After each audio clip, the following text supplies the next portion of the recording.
I do, both Dave and I do need to thank John. John was the one that was the impetus to get this class going, this course going. He talked to or sent us an email, Dave and I, to see if we'd be interested in putting together a course on retirement. And after 40 years of PDA dental, I think it's about time to have a course on retirement. You know, I think it's probably a good time. So we're going to have myself and Dave Norelius, you know, all know Dave speak, and then Dr. Frogg Felder. He's an ophthalmologist at KCI Institute, retired, and he's written a book on retirement, which my wife and I heard him speak on about 3 or 4 years ago at the Oregon Food Bank. So when John contacted me on this course, I thought of Dr. Frogg Felder first and said, I would really like the group to be able to hear what he has to say. And I think you really appreciate the data that went into his book and the discoveries that he found on his patients that he saw in his ophthalmology practice. I don't want to cut short Dr. James Gilbaugh, which is a urologist and a partner on this book. The two of them together dealt with the surveys and analyzing and writing the book.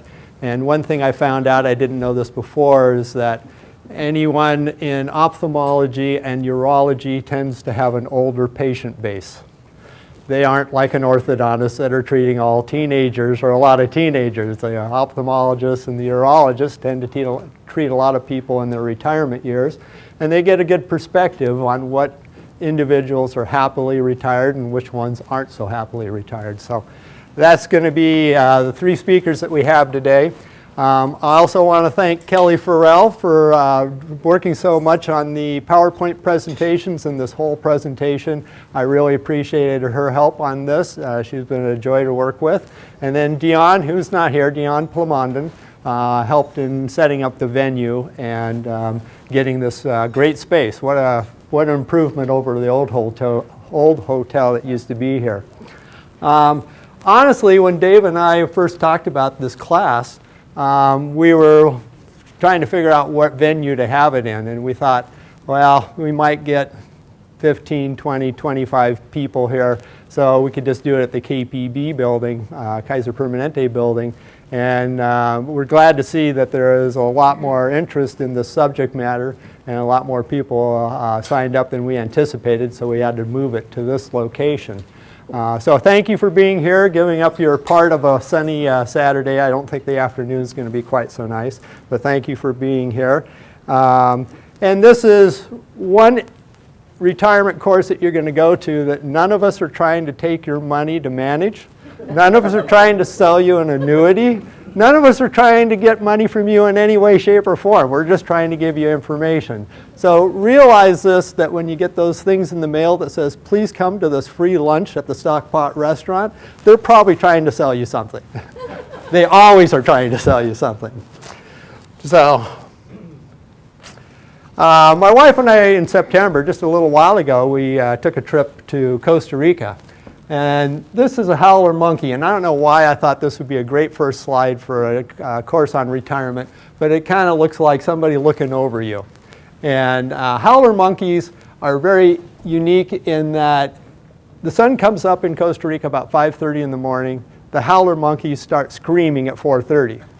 The place we were staying had no glass in the windows. It was just screens. There were cabins, no air conditioning, none of this finer amenities, and these howler monkeys would start screeching and howling at 4:30 in the morning, and that's what woke us up every morning. It was fine once you knew what they were, but it just kind of sounded like an invasion of Bigfoot before we knew what was going on with them. I'm sure you've all seen, well, next.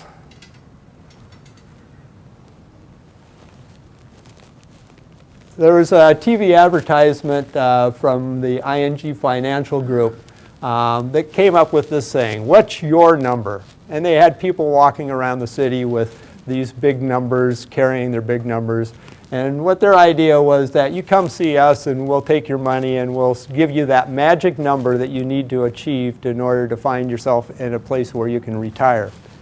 Fidelity also did another similar type of thing. It's called Follow the Green Line. You're supposed to go to Fidelity with your money, and they would take you on this journey to end up in a place where retirement was what you envisioned it being. The one thing about all of these ads, all of these systems that want you to come to them, is they focus all on the financial. Today, you're going to hear much more than just the financial. Dr. Frogg Felder's speech was so important to Lori and I when we heard him talk that it covers much more than just the financial. Dave and I are going to talk about the financial. You're going to have to still hear about the financial part, but there's much more to a successful retirement than the financial component. What do you want for your family after you stop working? What kind of things are you looking at for your home? Are you going to want to do some part-time work, either paid or volunteer work? Are you going to want to do more travel, more leisure activities? Are you going to want to give to your grandchildren's, your children's education? Are you going to give to charities? What kind of activities are you going to do to make your retirement a happy time of life and a time that you would say, I successfully retired? Those are some of the things that we don't give a lot of time to and are really more important than the financial component. They really talk about doing the financials, but when you get down to the actual time that you have in retirement, what you do with your time is way more important than what you did with the finances. The finances are just a tool in order to live a life in retirement that you enjoy. And certainly you need to be concerned about your health. That's another thing that is so critical in retirement, is that you have a good health, that you're able to do the things you want to do. You're not getting rid of those Fitbits when you leave PDA. You know, you got to still remain active.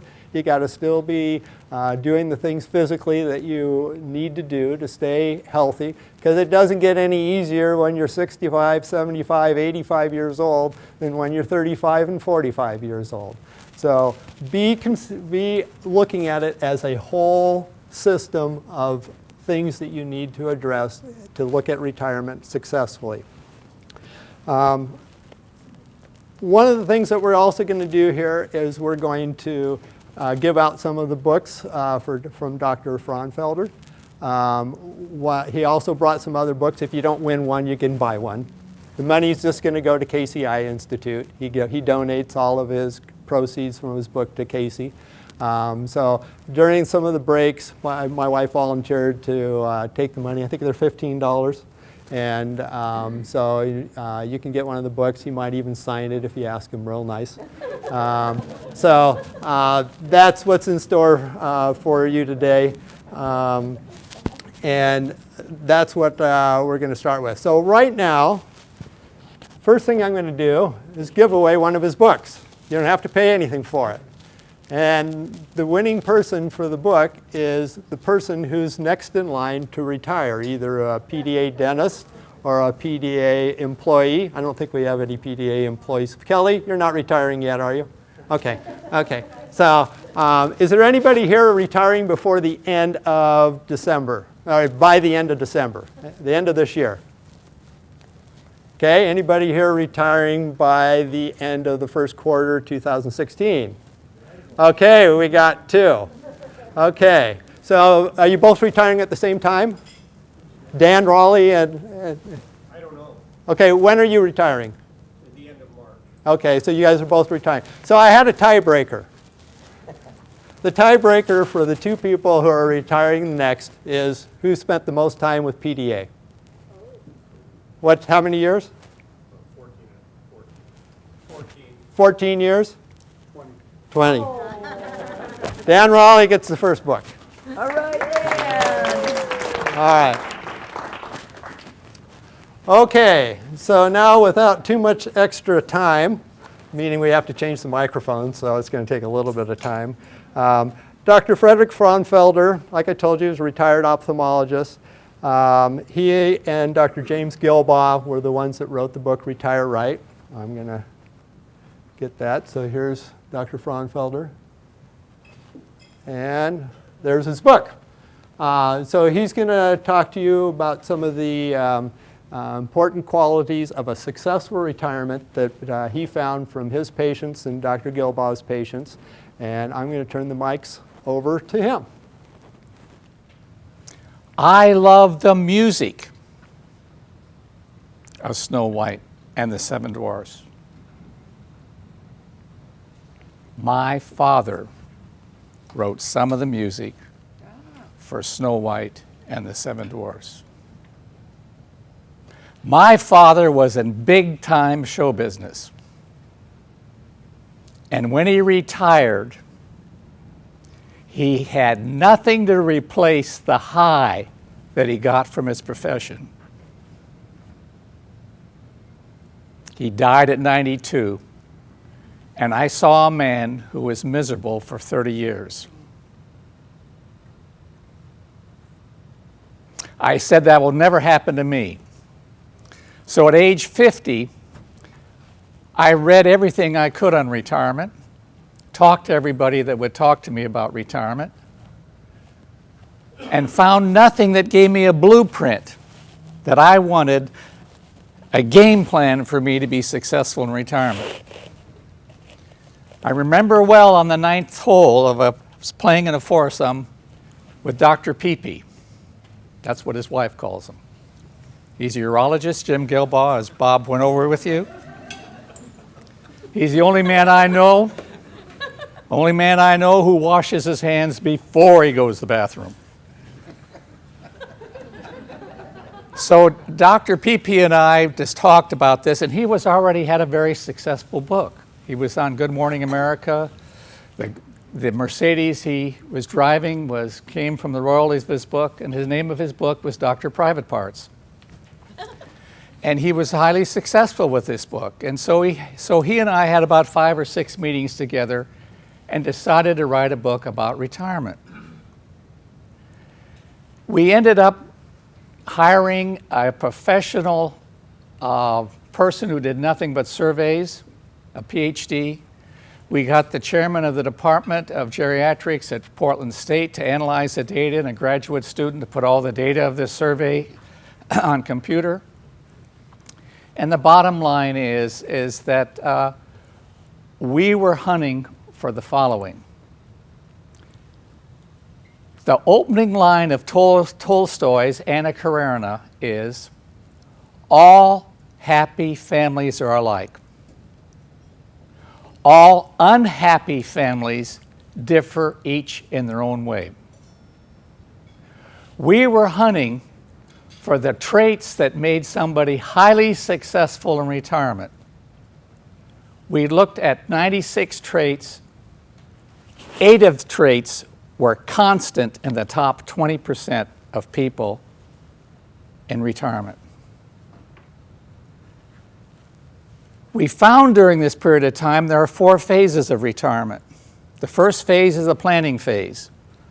Fiscally, you should be in the planning phases in your mid-30s to mid-40s, or you're not going to really be able to do things like Dave's going to be talking about. But the bottom line is, as far as finances is concerned,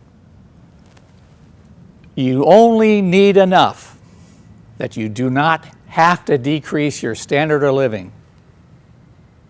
Perception in retirement or your second career is everything. Perception of how healthy you are, how you perceive how much money you have, how you're doing in the game of life. It's perception. It's not really what you have. For example, all of us has taken care of some very prominent people and athletes. For example, an athlete, he gets a cold, it's a pneumonia.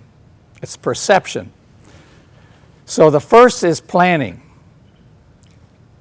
Second phase is where you start to slow up, where you don't work as hard as you used to.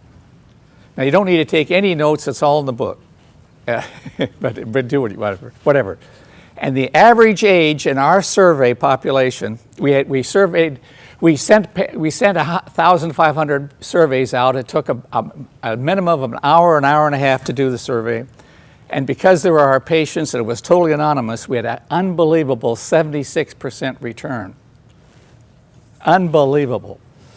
So the average age of the of the retiree, or the person we interviewed that took the survey, I knew it was one of those things, it was 61 years. Phase 3 is the phase that I'm in. And I want to stay in phase 3 until I die. And phase 3 is doing something for income and still being able to do most everything you want in the game of life. Now, we made a mistake in that it doesn't have to be income, it can be volunteering, as you pointed out. But you need to do something that feels that you're still contributing and still a player. Phase 4, and the average age for that was 72 for the phase 3. Phase 4 is your last years of life. Phase 4, and I'm really working on phase 4, because phase 4 is where you get hammered. You get hammered. The vast majority of people in phase 4 suffer intermittently of not mild, not moderate, but severe depression. Not mild, not moderate, but severe depression. You get hammered, you lose your mate, you end up caregiving, you lose your friends, you have a chronic disease, and you have problems that are insolvable. And that's a tough time in life. Now, surprisingly, in our survey, 4% of people said this was their happiest time in life. 4% that was their happiest time in life. They're all female. We think, oh, what's his name finally died, but we're not sure on that.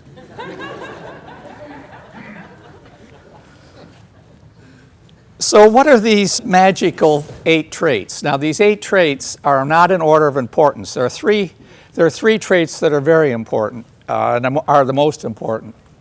And in this book is the Retirement Docs Quiz. It's highly statistically significant. Those who are statisticians know that's 0.75 alpha value for reliability and predictability. This quiz will predict how well you're going to do in retirement. It'll also point out the areas that you need to work on to be successful in retirement. So I go back and take this quiz on an intermittent basis because I've got some holes that I want to fill. And right now, I am making a major effort to go talk to people and take to lunch people in their 90s that are highly successful in phase 4. I want to know what I'm going to face, and I want to know how they're handling it, and I want to know just what's going to happen to me in phase 4. What are the 8 traits? Trait number 1, and this is a true story. In my barbershop, where I go to my barbershop, there's 2 signs in there. One is, the opinions of the barber are those of his wife. And the second sign was a sign that said, lost dog. Lost his right ear in a dog fight, lost his left paw in a bear trap, lost his tail in a lawnmower accident, lost his manhood going over a barbed wire fence. Answers to the name of Lucky. Trait number 1 is a positive mental attitude. You know that's 50% of that's hereditary? 50% of a positive mental attitude is hereditary. Modern psychology has been very fascinating to me because Max Seligman especially, he's one of the people that started this, and that is they're not studying psychology from a point of view of the abnormal psychology, but from the point of view of healthy mental such. And 50% of a positive mental attitude is hereditary. It's gene.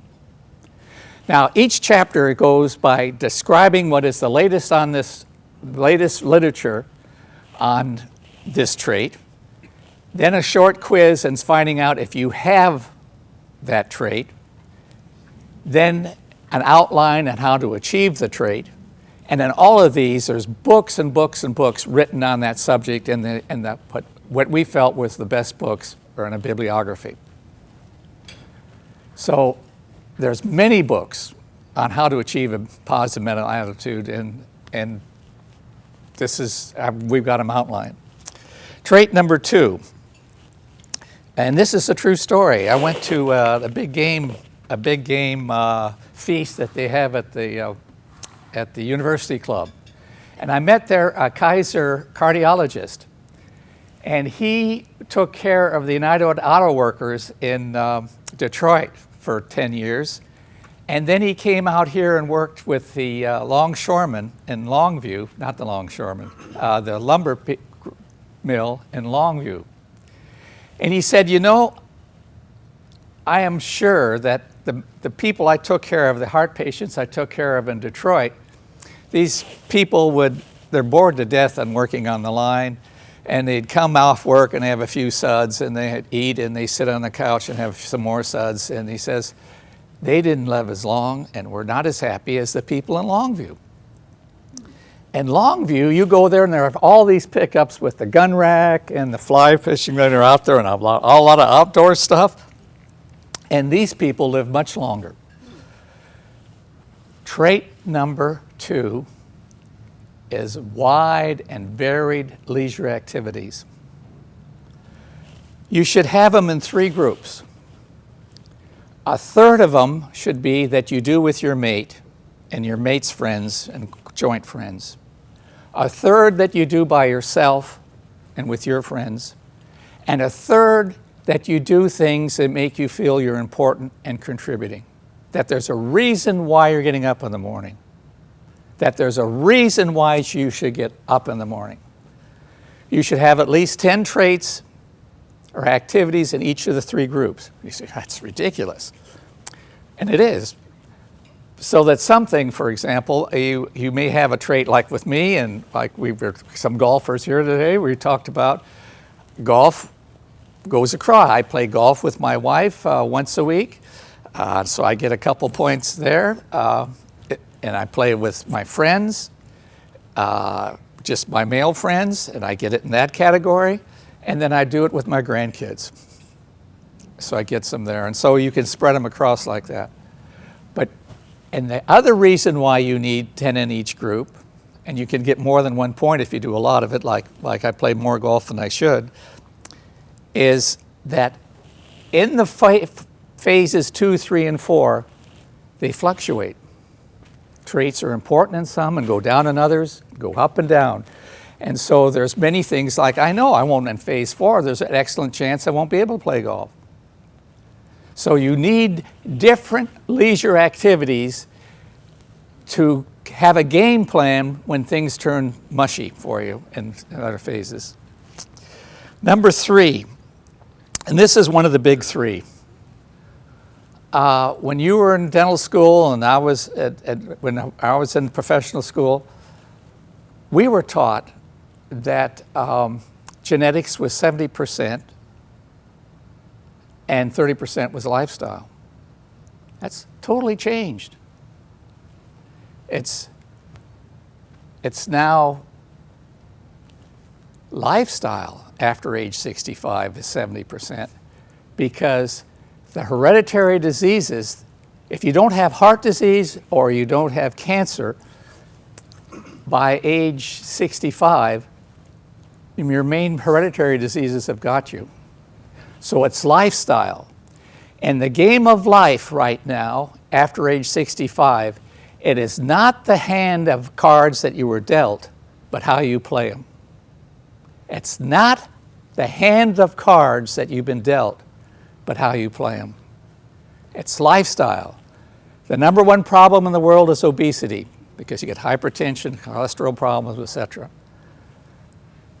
This is a side segue, but it's fascinating to me. There's a man named Joe Gray.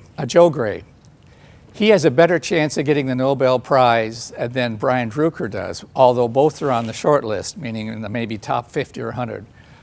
The reason why he's has such a good chance in doing it, Brian Drucker's claim to fame is that he was able to develop the approach of a single drug going after a single cell to kill it. This man has got 240 patents, and he's got a lifelong, people who get Nobel Prizes have a lifelong history of success in research. And he is at the medical school. He just resigned as the director of research because he couldn't spend enough time in the lab. He's a fascinating man, and he told me about cancer. Cancer is 10% hereditary, 90% acquired abnormal gene that causes a cell to grow abnormally. He says all of us have average between 150 and 250 mutations already going on in our body. But then certain ones that mutate and become lethal, and other mutations that are not. For example, with women with breast cancer, that particular cancer, as it grows, doesn't mutate very much. So that chemotherapy is really excellent and is probably one of the greatest cancer success stories that we have. But you get pancreatic cancer. Pancreatic cancer, it starts to grow, and it mutates so rapidly to get another new cancer and a different type of cancer that chemotherapy doesn't work. So it's a fascinating field, and what he is spending a bulk of his time on is to try to find cancer early before it has a chance to mutate to become lethal. So anyway, genetics is big time, major league. And I guess the bottom line, what I want to get across is not to go over health with you, because I don't know as much as I think I know. But you'll find out I'm seldom right, but never in doubt. But that just a healthy lifestyle is of major importance for longevity rather than genetics. You make it. I should mention that alcohol, only because I want to tell this one brief story, and that is, what's the difference between an Irish wake and an Irish wedding? The answer is one less drunk. Two Irishmen walk out of a bar. It could happen. Trait number 4. Jim Fixx was in Portland. Jim Fixx is the father of a jogging for America. Jim Fixx had a heart attack while he was jogging in front of the Benson Hotel when he was speaking here. He had written 10 or 12 books. He traveled all over the world, gave speeches all over the world, and he taught me about the travel mode. I've got 1,000 miles with United because I've traveled more than I should. 1,000,000 miles with United.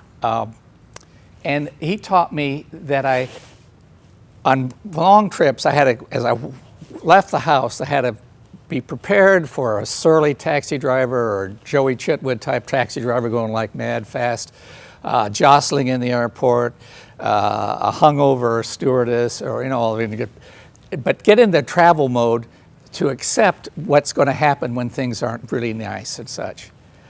The bottom line is that trait number 4 is the ability to accept change. The ability to accept change is one of the hardest traits to achieve. It really takes work to achieve that. And without that, you are not going to have a successful retirement. It's impossible to have a successful retirement without good health. It's just, unless you've got an optimist gene that is just off the wall. Trait number 5. This is another one of the big 3. The French proverb is that life is 3 boxes. The first box is the box of development and education. And everybody in this room has almost had 20 years of education. The next box is the box of living, the box of earning. And the last box is a box of living. Now in society, the time you spend in the time of working is almost equaling the time of living.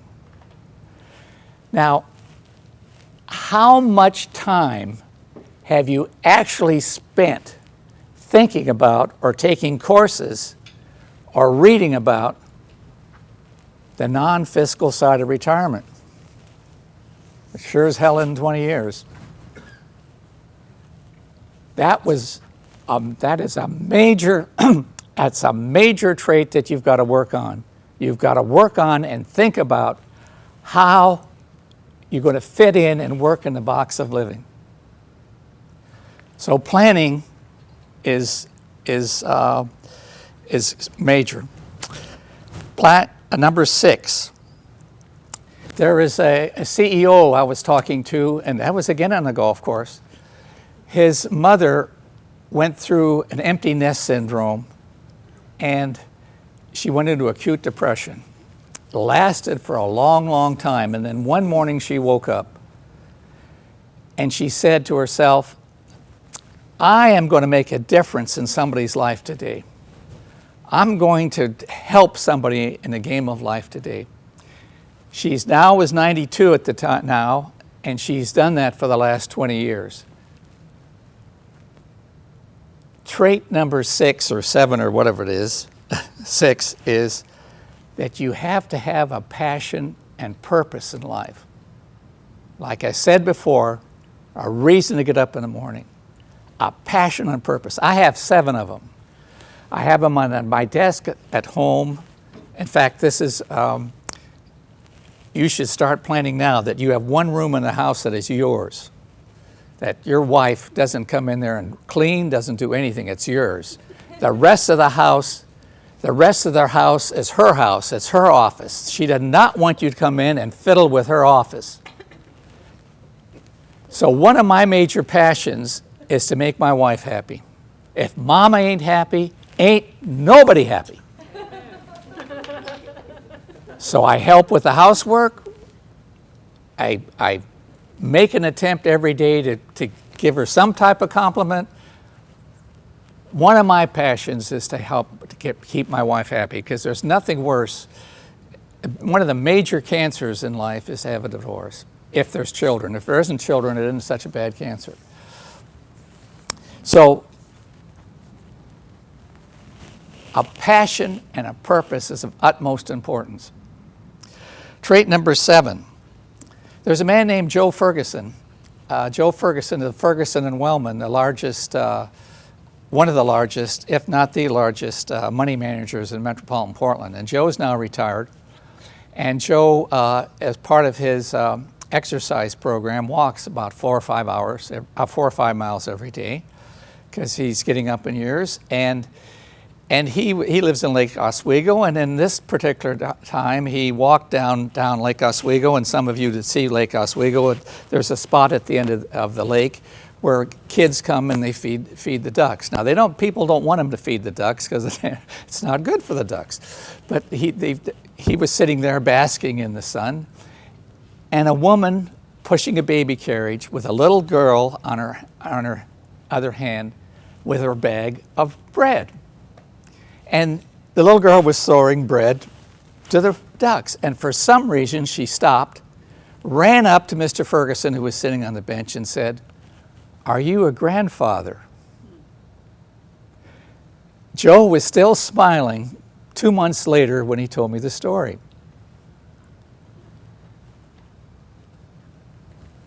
A wide and varied support group is of utmost importance in the art of living in your last third of your life. You have an inner circle, which is just you, and then just outside of that, your people who, if they left you in some way, would have a major hole in your life. And it only can be a few people. You can't have, to have that kind of close friendship with people, you can't have 20 people in that group. You just isn't time to do that. So you have that tight inner circle. The next circle is relatives, some of your kids that are estranged a little bit, your best friends, some other best friends. Then there's a circle outside of that, a little more peripheral, and then it's the outside support group, like your dentist, your medical person, your broker, your accountant, your tax preparer, etc. But you need these circle of friends and circle support group. As you get older, you have to have support groups around you. You should have people in your immediate support group which are older than you and younger than you. But support groups are very important in this. Now the last one is one that I really struggle with. The last one, of all the traits, of the other 7 traits, they go up and down a little bit. This one is absolutely flat until stage 4, and then it goes. What would that be? Anybody? Spirituality. Now, we define spirituality as anything that gives you comfort and solace in moments of need. Now, the gold standard, of course, it would be probably would be Christianity in America. Although there's 3 to 4% of people are regular churchgoers in the Pacific Northwest, while it's 70% in the South. So there's a little bit of cultural events involved. I just came back from a trip along the Rhine River, and in Switzerland, only 1% go to church. Among the Protestants, the Catholics are 3%. In Germany, it's probably 2 to 3% go to church regularly, and in Catholics, it's about 5%. Young people in America are less prone to organized religion, but it's still the gold standard. Now, the man I replaced as chairman of the eye department at the medical school is a man named Ken Swan, probably one of the 5 most famous ophthalmologists in America. And I call him Chief because he loves to be called Chief. It's just a guy thing, I guess. And I said, Chief, are you spiritual? He says, I'm very spiritual. I know he never went to church. I said, Chief, what's your spirituality? He says, first is family, second is nature, and third is science. Each person has their own thing that helps them to give comfort and solace in moments of need, and it may be art, it may be music, architecture, or your wife, or whatever, or your pet, or whatever. But the bottom line is you need to think about something that helps you in moments of need, because at phase 4, you're sure going to need it. So we went over together the retirement doc quiz, the 4 phases, and the 8 traits. I guess I want to close with 2 thoughts. One is, there's a man named Dick Phillips. Dick Phillips and I graduated from medical school together. He went into OBGYN. He then got a heart problem, and they told him he shouldn't really do that, getting up all hours of the night, etc. And so he went into psychiatry. He's 87 years old right now, and he's still practicing psychiatry 2 days a week. As an interest in medicine, the average age of somebody retiring in emergency medicine is 57 years. It's tough. And the oldest is psychiatry, which is 74 to 76 years. So I said, how are you doing in retirement, Dick? And he said, well, let me put it this way. He said, I have my patients. I work with them, and we spend 5 or 6 sessions, and we talk about their problems, and they try to identify what their problem is. Says they always pick the wrong, what is their problem?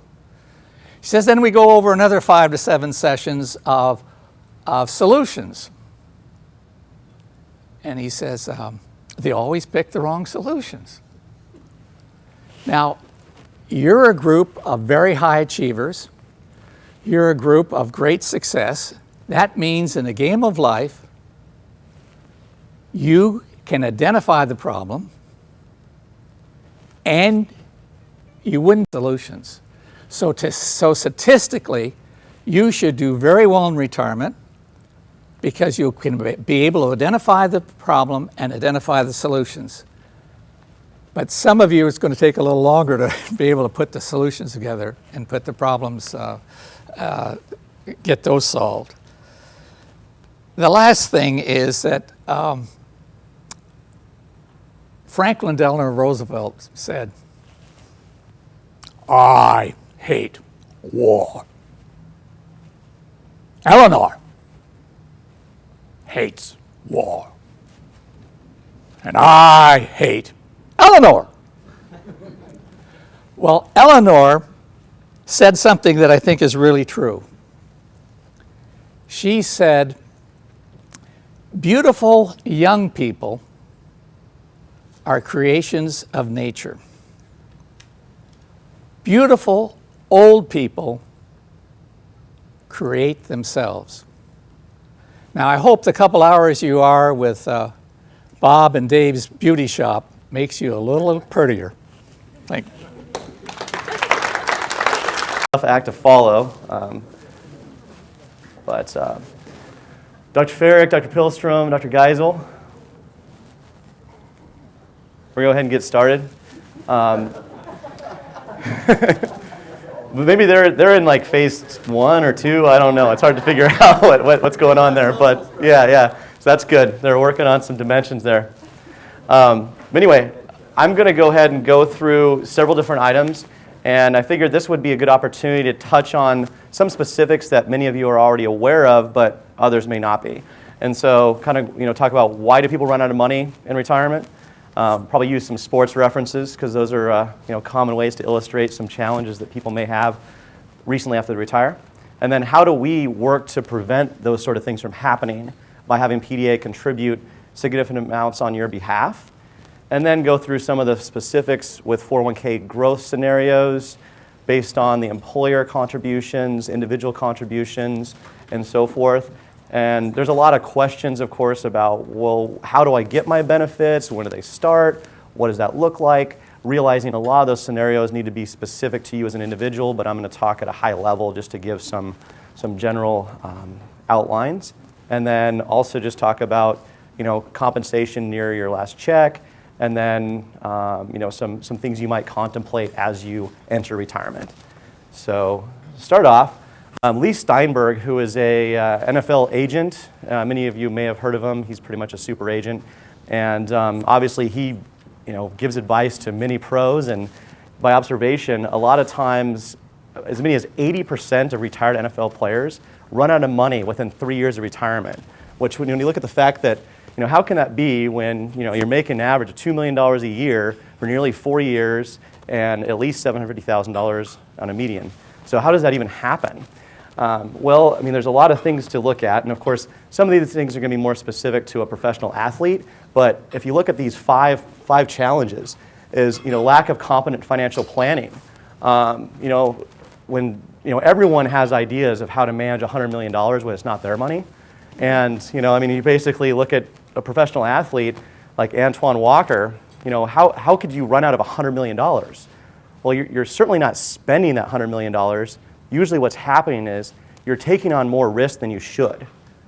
Basically, as an individual, you certainly don't really need to make more money unless you're trying to buy a $1 billion company or some other sort of thing. But what ends up happening is all these other people that don't actually have risk are basically taking on risk for you, and you're the one holding the note. And so I think that can kind of basically play in the fact that, like Dr. Barrett was talking about, when people are selling you something, understand, well, how much risk are they taking versus what you're taking? And how are they being reimbursed? And so that's kind of how that would apply to you as an individual. And then, supporting a village, which of course, professional athletes might have this entourage of some sort. And I would look at this in kind of a different way in terms of how are you spending your money shortly after dental school? Are you saving for retirement as well? I'm going to show a slide that shows the penalty that you would pay if you actually don't support your own village, so to speak, by making employee deferrals. There's a significant loss to the point where you're almost paying for dental school twice in your lifetime by not making timely retirement savings. So that's a contemplative point. Obviously, divorce is expensive. Should avoid that at all costs, but also just choose the right mate. And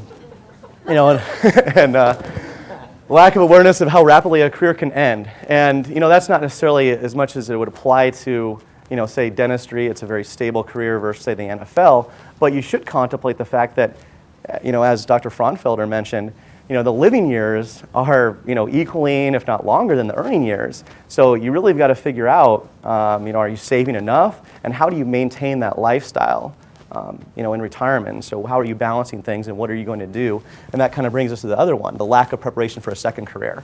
And clearly, if you work less than 4 years as an NFL player, a second career is almost a requirement if you ran out of money.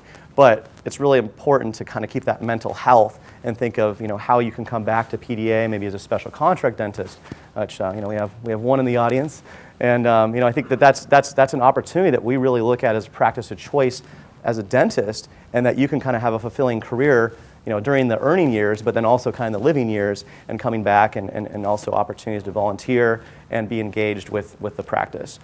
And so, obviously those things, apply in different ways to each individual, but those 5 things I think are, obviously important things to keep top of mind. And, PDA, of course, contributes to your financial health and wellness in many ways. And two key ways that are real important would be the rich contributions to the 401k, which is known as defined contribution plan, as well as your pension contributions that PDA makes each year when you're eligible.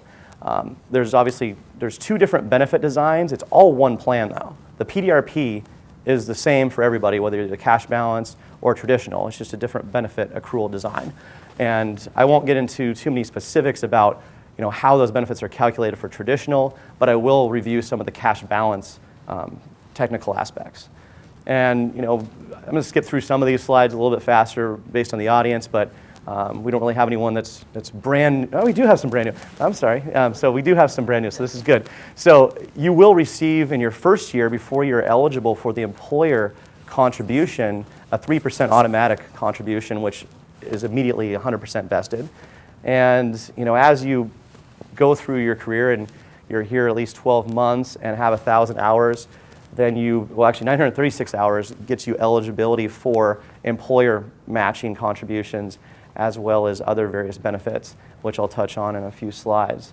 And the supplemental 401k, which is an automatic $416.67 contribution each month at full time, begins after you've been here 12 months and 1,000 hours within that 12 months. So basically it's about 0.55, 0.56 FTE would get you there. And as far as the cash balance goes, this is a benefit where we've made some subtle enhancements to certain participants within the plan, which has delayed our preparation of cash balance statements.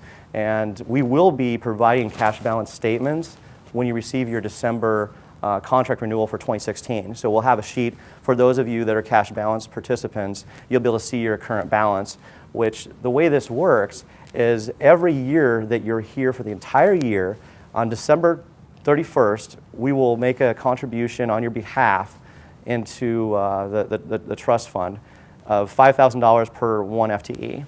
And each year that you had a balance for the prior year, we do an interest credit as well on January 1st of the November 30-year Treasury rate. November 30-year Treasury rates are usually about 3.5% to 4.5% in recent years. They've been as low as 2.8% and as high as about 4.5% since we formed the plan. So there's a modest interest accrual, but over time, after a 20, 25-year career, that would be $125,000, $150,000 benefit, which is obviously supplemental to the greater 401k benefits that you will accrue. And also, we announced at the recent quarterly business review and the 401k meeting that there will be some board-approved 401k enhancements that are coming up, and I figured I'd take the opportunity to re-communicate that again, that ICP will now be 401k eligible, which for shareholders, if you look at that, 7.5% on $39,100 from last year is obviously a substantial accrual, and when you look at over a course of a career, that could turn into another $100,000 in 401k from the employer. So that's a nice enhancement. But the automatic 5% employer contribution is really part of the existing 7.5% structure. We needed to make some plan design changes to make sure that we met some discrimination testing requirements by the Department of Labor and ERISA laws, and those rules are far more complex. That would take another probably day to actually explain all those rules. So we'll just say, hey, this is the plan design, and we'll have the amendment from our ERISA council hopefully within the next month, and that will provide us with the more specific language. I'm not an ERISA attorney, and I didn't want to play around and get the actual legal language myself. I figured I'd wait for the professionals to provide that. And as far as this slide is kind of an example where the 7.5% is going to continue so long as you as an employee contribute at least 7.5% of your eligible income. And again, ICP will be eligible when paid out in February 2016, and highly encourage you to use that as an opportunity to obviously increase your 401k. So it's really kind of the 2.5% advantage by making the 7.5%. And in a future slide, I'll kind of show you the difference of your 401k balance near retirement when you get to phase 3 versus if you contribute or not. So it's probably in your best interest to do that, but we'll get there. And so as a review, the cost of living adjustments that the federal government looks at to make Social Security changes are non-existent for 2016, mostly due to energy price declines by about 30%. So the good news is the FICA limits for Social Security are not going up, so you won't pay more in Social Security taxes. But the bad news is the 401k employee deferral limits are staying the same at $18,000 for those under 50, and then there's a catch-up contribution of $6,000 over 50. Oops, wrong direction. And so this is just kind of an overview grid of retirement benefits, and you can kind of see the pre-entry safe harbor 3% in the first 12 months, and then our existing plan where those in the cash balance plan will of course receive the supplemental 401k, and those traditional participants that would like to go into the cash balance plan, they can when they're 62 years old. They can do an in-service retirement, which doesn't mean you physically retire. And sometimes that's an important distinction. It's not physical retirement. You just receive your benefit, and then you would transfer into the cash balance plan that time. And then for 2016, the ICP eligibility and the automatic 5%. And so another benefit that PDA offers for the planning aspect is we will, twice in your career, provide you an opportunity to have a $1,000 benefit to meet with a financial planner. And it's a $1,000 benefit, which is 50% of the fee, up to $1,000. And you can do that in your first 12 months after becoming a shareholder, and then within 5 years of your planned retirement. So that kind of gets you, kind of during phase 1-ish, and then closer to phase 3, as things can change over 20, 25 years, and it gives you that extra opportunity to get professional guidance. And kind of some of the differences where you think by only listing one thing for a financial advisor that they only do one thing, but really just kind of giving a background of what functions a financial planner usually serves versus a financial advisor. And again, you always want to be very aware of what's the motivation of the professional. A financial planner, a lot of times, is going to look at your whole portfolio, and of course you'll want to consult with not only accountants and tax attorneys and things like that, but know that financial planners, a lot of times, their motivation will be to sell you life insurance, whereas a financial advisor will be motivated to have more assets under management, so they'll encourage you to take a single sum in a traditional pension distribution so that they have more money to manage. And usually they're very optimistic about the market, and they'll tell you that, wow, that pension plan is not getting you any interest rate. You give me that money, I'm going to get 10, 12% or higher. These market returns are really attainable. So you gotta just understand what's their motivation, because it's definitely a balance. It's not an all or nothing, and it's probably in your best interest to consult with both types of advisors, and surround yourself with as much advice as you can and be able to make the right decision. And so what I have here is 3 different scenarios on retirement, and basically the baseline is I'm assuming that this would be in the lens of a second-year associate, so that they're actually eligible for the employer deferrals, provided they make their employee deferrals. And then also that there'd be 8% market returns. And so the first scenario, I'm assuming that someone thinks, you know what, PDA's retirement benefits are so rich, I'm not even going to contribute. I'm just going to take that. That's all I need.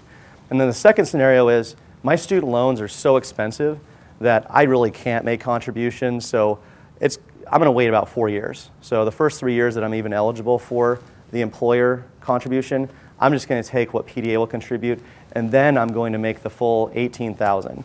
I didn't make any adjustments. I wanted to keep it simple, so there's no cost of living adjustments. Clearly, over time, the employee deferral will probably increase from $18,000 to, who knows, $40,000 in 20 years. But if you consider the purchasing power, it's probably the same. And then the third scenario is that right out of the gate, when you're a second-year associate, you start contributing the full employee deferral of $18,000. And so when we kind of look at what the impact of that is the top green line, obviously is naturally higher because that's scenario 3 where you're contributing the $18,000 the whole time.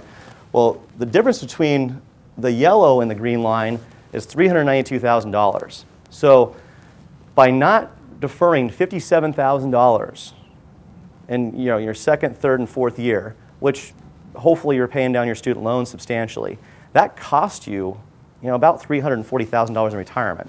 So it's almost like you're paying for dental school twice. And so you kind of want to look at the big picture and understand that it might be in your best interest to figure out how to make that 401k employee deferral and still pay your student loans. And maybe you don't pay them as fast as you would like, but that's going to cost you in your lifetime on a financial basis. And then, of course, the red line, that means that I'm just going to use all my money and not make any deferrals, and you're basically $1.8 million less than if you would have contributed $450,000. So that no employee deferrals costs you about $1.4 million. So and just kind of look at these scenarios, and those are the raw numbers just to see. But the cost of not making 401k deferrals, you can look at this in so many different dimensions. But I just wanted to kind of highlight the consequences of delaying that or not doing it at all. So, if you've got a trust fund or some other inheritance and things like that that doesn't require you to do so, then that might be another story. But if you're going to be self-reliant, or you and your spouse, that this is money on the table that you're leaving behind. So those were kind of the observations about the 1.8 million less by not making contributions at all, and then about 400,000 less by delaying it. And so benefit vesting. So a lot of these questions just come up all the time, so I figure many of you have probably seen these things, but there's obviously very different vesting schedules. There are a handful of dentists that are eligible for post-retirement insurance benefits, better known as the PRIB, and that would be for those who started with PDA prior to 1997. And there's a phrase, Rule of 80, and Rule of 80, as it relates to the PRIB, is age plus years of credited service, whereas a year of credited service is earned for every 1,872 hours. And then for the traditional PDRP, there's a common phrase called Rule of 75, which you'll notice on the slide, it's age plus years of service. And so the key difference, of course, is a year of service is 1,000 hours. So you get one every calendar year after you've worked 1,000 hours. And so that years of credited service distinction and years of service is obviously a significant amount of hours differential. And so that's really important to understand. And with the PRIB, if you meet the Rule of 80, then you have eligibility for lifetime medical and dental benefits. If premiums go up over 7%, you would potentially have some cost sharing and so forth. But those are kind of questions where we really meet one-on-one and kind of discuss those details as they relate to you personally. And then as far as the cash balance, the benefits vest immediately as far as the single sum, but the annuity vests at age 65 for a full annuity. So if you're able to you retired early, or needed to move, or some other situation, you would be able to roll over that cash balance at the full value in present day. And then, of course, the supplemental 401k, that's an immediate vesting. The 3% safe harbor contribution that you are eligible for in your first 12 months, immediate vesting. And of course, the automatic PDA employer contributions that will begin on January 1st, 2016. For those of you that have been here for at least 12 months, so that's an automatic after you've gone through the safe harbor period.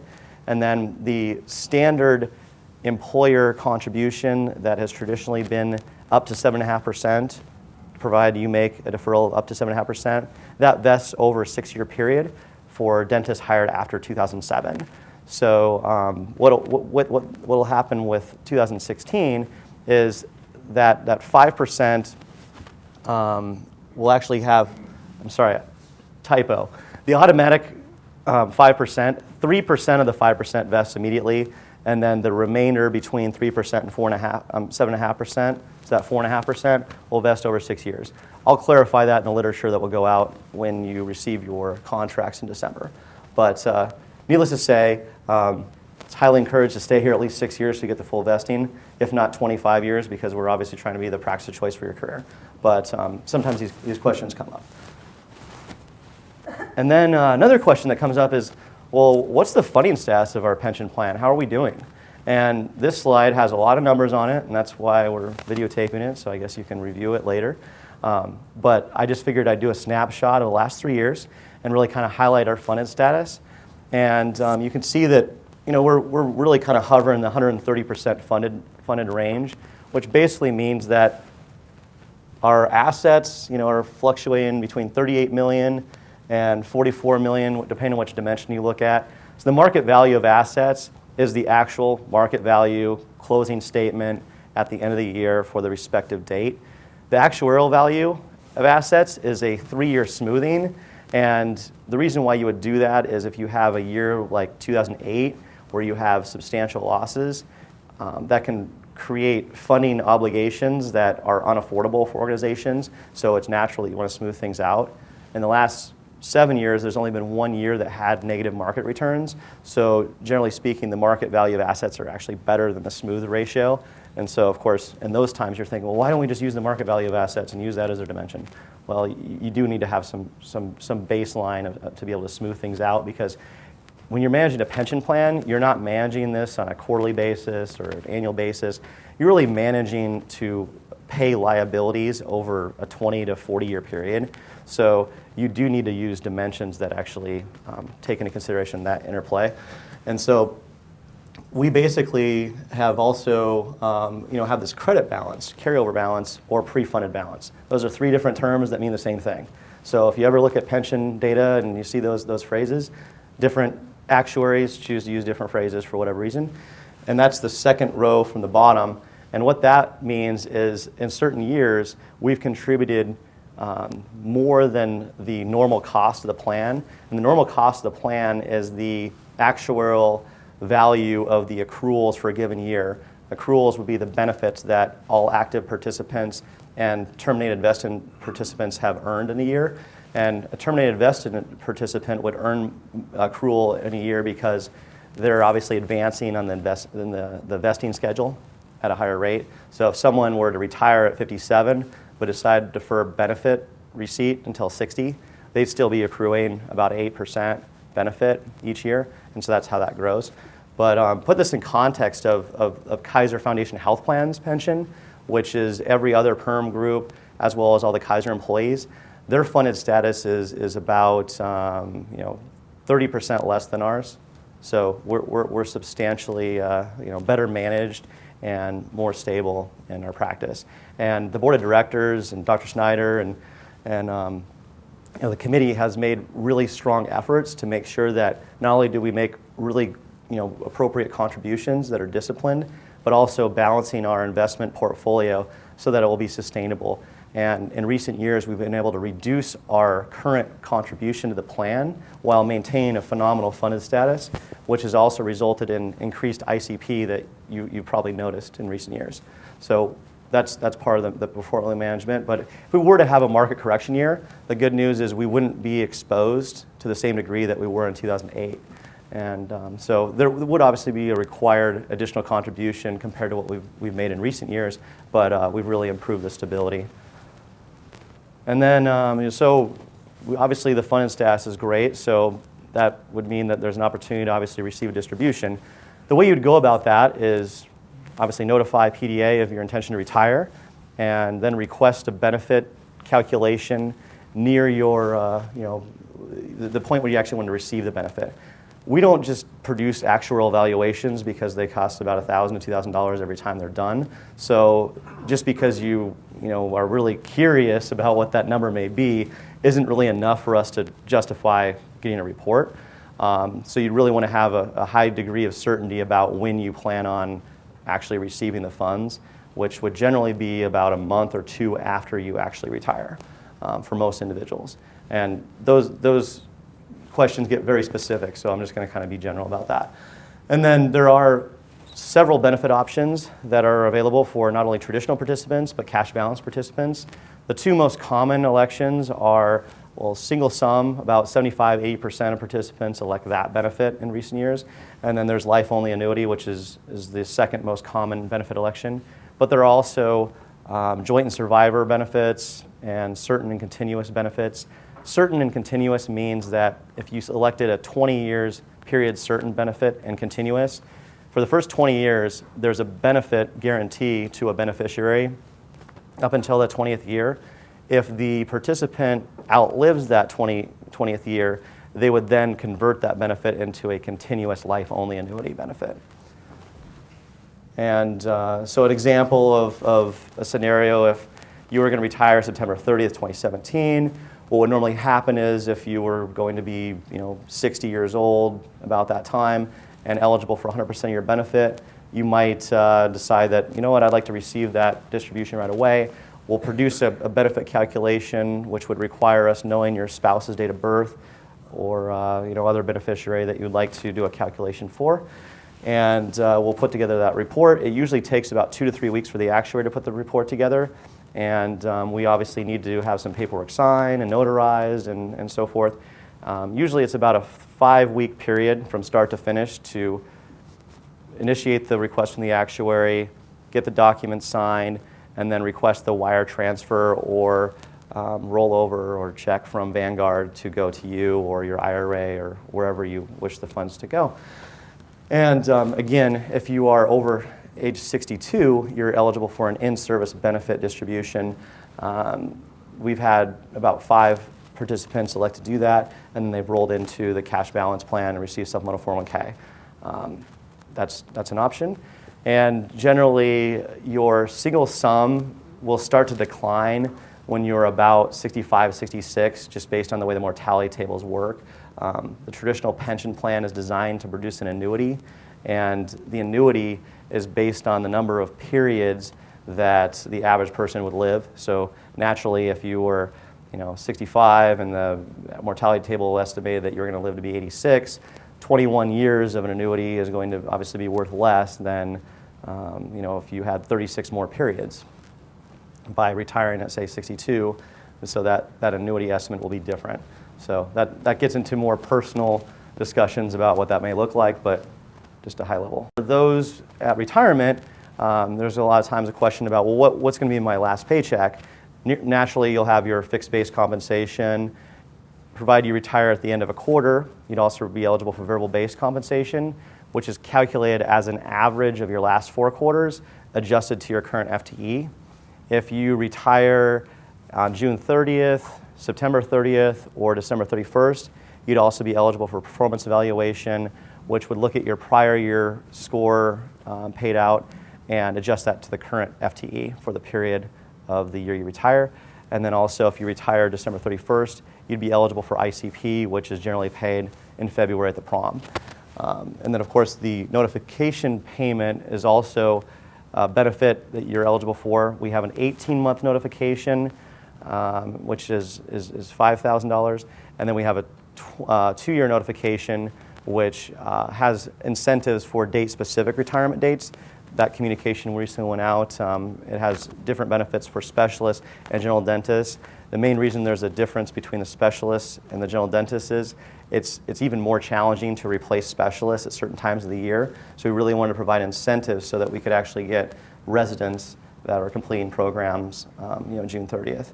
And so that was the rationale behind that, and that was another new enhancement approved by the board, and actually it was the brainchild of the board, of course, too. So thank them for that. And then also, after retirement, provided that you'd been a shareholder for at least 4 years, 9 months, you'd be eligible for receiving your entire 60,000 shares back. If for some reason you were a shareholder for a period less than that, then usually 1 share is held back, so it would be 10,000 less. And the retirement notification requires you have to be a shareholder for at least 7 years to be eligible for that benefit. And just some other kind of stuff to contemplate when you're retiring, as far as think about, okay, well, where are you going to retire? I mean, are you going to retire in the United States? You're going to have multiple residences. You're going to move. You're going to sell your house. I mean, those are all sorts of things that can change kind of your cash flows. And Dr. Barrett's presentation is going to get into more specifics about your current budget and some of those elements. But just some things to just kind of think about. And then if you want to retire in another country, understand that obviously when you're looking at things that are cheaper, there's usually a reason. You'd hope that it's an undiscovered gem, and then eventually it will be expensive, and you're going to get a really good return. But other times it could be a high risk situation where politically there could be some unrest or revolution. You never know, or there could be financial uncertainty where you may not actually be able to own land there, and your assets and property that you invest in might be seized. And then, of course, maybe it's just not that desirable, but maybe it works for you. So those are kind of the reasons why a lot of things are cheap. But also, another contemplative thing to think of is as far as states without income tax. Oregon, of course, has a high state income tax, which when you're doing your IRA or 401k withdrawals, that can obviously have a big impact on your purchasing power in retirement. So some people contemplate one of these 7 states sometimes. And then, of course, New Hampshire and Tennessee have no state personal income tax, but they tax on dividends and interest income, so that's not really helpful when you're in retirement. So those were some slides I thought would be helpful. We'll probably do questions after Dr. Barrett's presentation, but thank you, everybody. I'm going to pass it on to Dr. Barrett.